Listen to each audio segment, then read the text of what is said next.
hello, what's up, guys? Welcome again to Success Studies YouTube channel. So, today I am very much happy to announce that I have covered your 70 to 75% of your syllabus. Okay, all the important question I have covered of your syllabus, and I will revise that whichever topic I have covered. Okay, so you can go and check on the channel, like I have covered many of the topics. Okay, you can go through it. So once I will revise that banking one, fill in the blanks I have uploaded in part 1 and part 2, then banking 2 fill in the blanks which are in 3 parts, then banking 1 answer in 1 sentences which are in 2 parts, then banking 2 answer in 1 sentences in 2 parts. After that I have also covered the content which come in exam for 5 marks, which are in part 1 and part 2. And after that the main question and important question and answers which come in the exam. Okay, so answer in short or answer in brief which come in the exam for 2 marks or 3 marks or 5 marks. Okay, and for the banking one I have covered part 1 and part 2, and now it's a time to cover for the banking 2 which is in part 1 only. Okay, I have covered all the important questions, so please go with each and every video, download the notes, practice them, write down the answer, learn it by heart, and you will definitely score very much good marks in your board exam of your banking paper. Now let's start with the video of the banking 2 answer in short question which come in exam 2 to 3 marks. Okay, so the first question is, what is hypothecation? अभी hypothecation क्या होता है? Like hypothecation is a charge created against the movable asset. मतलब hypothecation एक charge होता है जो movable asset के ऊपर हम charge करते हैं. Okay, now example is what? The vehicle, motor, okay, stock of raw material, etc. अभी जो movable asset है, so movable asset कौन से है? Gold है, vehicle है, like computer है. So these are the movable asset, right? And which are the immovable asset? जो asset move नहीं कर सकते. Building, land and building. So this is a example. So हम हाइपोथिकेशन लैंड एंड बिल्डिंग पे ऊपर charge नहीं कर सकते. किस पे चार्ज कर सकते? जो मूवेबल एसेट है. Okay, and now it is particularly useful in those cases where it is almost possible or impractical to give the possession of good to the lender. क्यों करते हैं? To give the possession of the good to lender. Now second question is, mention any 4 problems of SSI. अभी SSI के 4 problems बताना है. So you can tell 4 or 5 or 6 also, whichever you know. Okay, write extra, you will definitely score right marks. Okay, now the answer is shortage of funds, shortage of power, marketing power, marginal skill, shortage of raw material. So these are the problems which SSI face. Now the third question is, what is a pay in slip? So let's see on the second slide what is a pay in slip.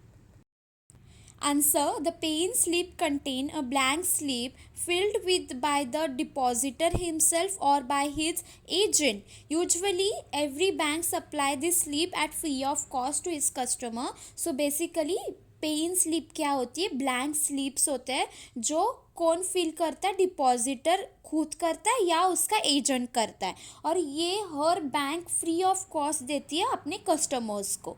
Okay, so the fourth question is, state the parties of mortgage. Now what are the parties of mortgage? Let's see. Okay, the answer: following are the parties of the mortgage. The transferor is called as a mortgagor, borrower और the customer. So जो transfer करता है mortgage उसको क्या बोलेंगे हम? Mortgagor. And the transferee is called as a mortgagee. So the lender या banker. Okay, so transferor को हम मॉर्टेजर कहेंगे एंड ट्रांसफरी को हम मॉर्टेजी कहेंगे. Now the fifth question is, state any problems in a small scale industry. Now small scale industry के problems क्या क्या होते हैं? So the following are the problems of SSI.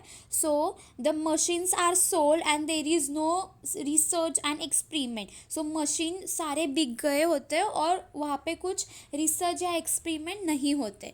Now the question number 6 is, what is indemnity? A contract by which one party promised to save the other from the loss caused to him by the conduct of any other person is called as a contract of indemnity. So basically एक contract होता है जब एक party promise करती है दूसरे party को कि वो आपको लॉस से बचाएगी. For example insurance company indemnity देती है लाइक उनके कस्टमर्स को. अगर उनको कुछ लॉस हुआ तो वो कॉन्ट्रैक्ट होता है उनमें, कॉन्ट्रैक्ट ऑफ इंडेमनिटी. सो वो उन्हें लॉस से बचाती है जितना उनको लॉस हुआ. So the insurance company give the contract of indemnity to its customers and वो हाफ ऑफ द लॉस उनका कवर होता है उसमें. Okay. Now, question number 7th is state any two document required by the bank while opening non-trading concern account. अगर आपको non-trading concern account open करना हो तो दो document कौन से required है.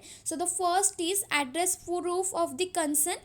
Address proof चाहिए concern का and the ID proof of the member. ID proof चाहिए. Now the question number 8 is define bank. So what is a bank? So answer. A bank is a instrument which deals in the cash and credit. Bank एक ऐसा instrument है सिर्फ जो cash and credit में deal करता है. Banking means accepting for the purpose of lending और investment of deposit of money from public repayable on demand or otherwise withdrawal by check or otherwise. मतलब बैंकिंग एक क्या है, इंस्टीट्यूशन है जो कैश एंड क्रेडिट के साथ डील करता है. एंड बैंकिंग मतलब क्या, जो एक्सेप्ट करता है पीपल की इन्वेस्टमेंट, उनके डिपॉजिट. उस डिपॉजिट से क्या करेंगे, बैंक लोन देंगे. जो नीडी पीपल है जिनको लोन चाहिए उसको बैंक लोन देगी उसी डिपॉजिट से.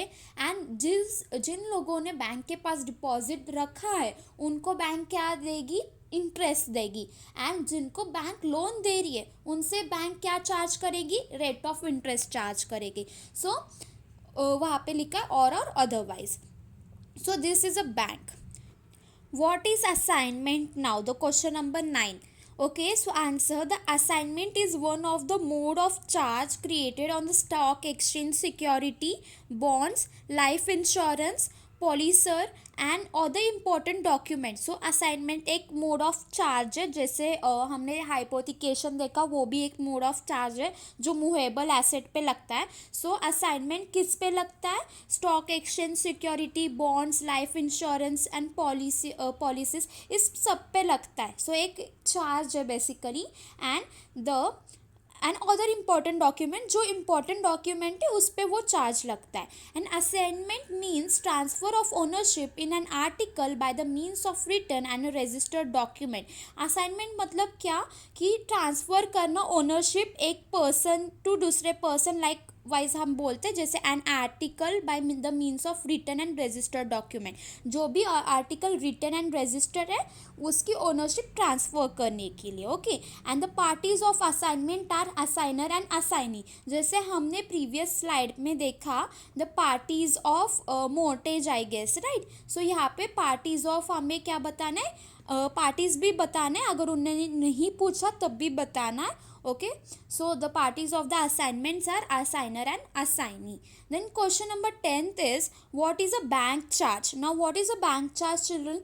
So the answer is bank charge are an amount of money that you have to pay to your bank.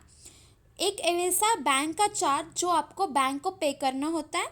A bank charge may levied for the no reason, not maintaining a minimum balance or not issuing a sufficient fund check. So क्यों bank charge करते हैं, like if आपने loan लिया फिर आपको bank के charges देने पड़ते, सॉरी इंटरेस्ट देना पड़ता है तब आपको, अगर आपके बैंक अकाउंट में मिनिमम बैलेंस नहीं है. फॉर एग्जांपल कुछ बैंक ऐसे होते हैं कि वो बोलते हैं कि अगर आप हमारे इसमें अकाउंट निकाल रहे हो, ओपन कर रहे हो अकाउंट आपका हमारे बैंक में, then you have to maintain a minimum balance in that account. अगर आपके अकाउंट में मिनिमम बैलेंस वो नहीं होगा then bank will charge its charges. Okay. And अगर सफिशेंट फंड्स नहीं होंगे चेक में, अगर आप एक चेक दे रहे हो टू द अनदर पार्टी और तब आपके बैंक में उतने सफिशेंट फंड ही नहीं है, सो वो चेक बाउंस होगा. बाउंस होने के बाद क्या होगा, वो चार्ज लगेंगे, बैंक चार्जेस लगेंगे. सो वैसे बैंक चार्ज करती है और वो एक बैंक चार्ज भी उनका बैंक का इनकम होता है, like how the interest they earn, likewise the bank charges they, that is also there income. Okay, so that's it for this today's video. हमने 10 क्वेश्चन एंड आंसर्स कवर कर दिए और यहाँ पे हमने सारे इंपॉर्टेंट क्वेश्चंस किए of the banking to which come in the exam for 2, 3 और 5 मार्क्स. ओके, मार्क्स के अकॉर्डिंग उतने पॉइंट्स लिखना ज़रूरी है. अगर आपके पास बहुत सारे पॉइंट्स है, you can add them, write them. Okay, मैंने सारे इंपॉर्टेंट क्वेश्चन शेयर किए. अगर आपको और कुछ क्वेरी हो तो आप मुझे कमेंट सेक्शन में बता सकते हो.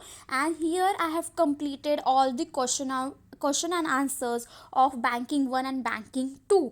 ओके, सिर्फ लॉन्ग क्वेश्चन एंड आंसर्स बचे हैं. So I don't know how I will cover that, but we will see in further videos.